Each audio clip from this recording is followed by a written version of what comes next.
Rebuilding of the temple under Cyrus and his son Darius was opposed by the rebuilding of the temple under Cyrus and his son Darius was opposed by A. Israelites, B. Samaritans, C.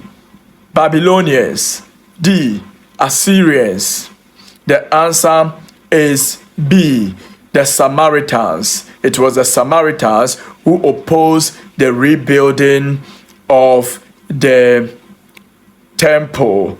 The rebuilding of the temple was opposed by the Samaritans because they were the new inhabitants of the land when it was taken. Reading the whole chapter of Ezra 4 to 6. Ezra chapter 4 through to chapter 6. But I read the chapter number 4 verse 1, 2 to 4. Now when the adversaries of